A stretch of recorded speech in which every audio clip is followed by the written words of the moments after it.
To get retweets, basically you have to find a way to attract some attention to yourself. So there's a few ways. You could hold a contest, you could take a poll, or you could offer a discount. Hashtag event, hashtag winner, and hashtag offer tend to get the most retweets, those specific words. But offer it a few times throughout the day to make sure that your followers see it, because a lot of them are not going to see it the first time.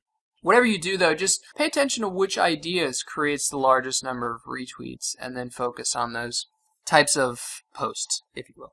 You might also do a list, specifically top 10 lists.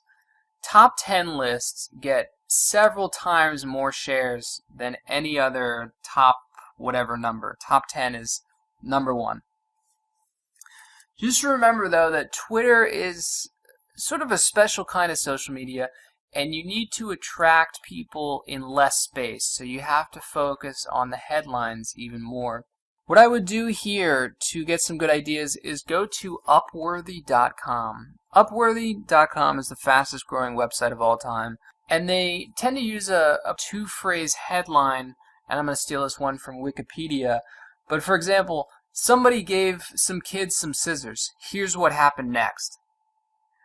Some people call this link bait. To me, that's just good marketing. Twitter's only giving you 140 characters, so you have to make the most of it. So Upworthy.com is going to have great ideas for ways to craft your tweets. So let's say you come up with an idea for a tweet, and you're not sure whether it's going to be something that people will click on. And you can use this for whatever social media website you want, but it's particularly helpful for Twitter when basically what you're doing is writing headlines.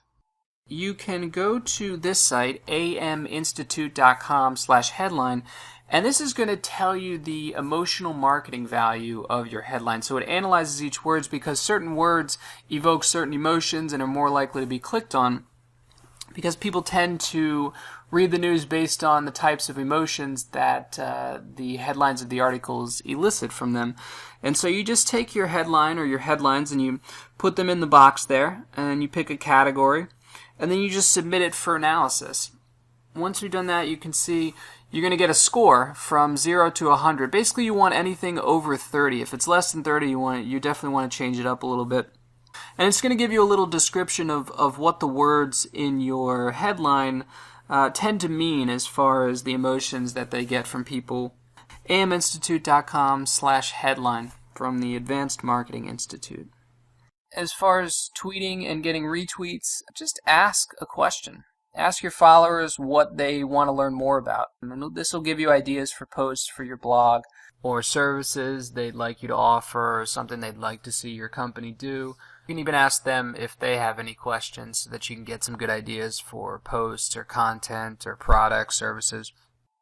Twitter's great at building awareness and getting stuff out very quickly, but it tends to be one of the more passive forms of media. So I'd recommend bridging it with other types, and you can do that through YFrog. That's just YFROG.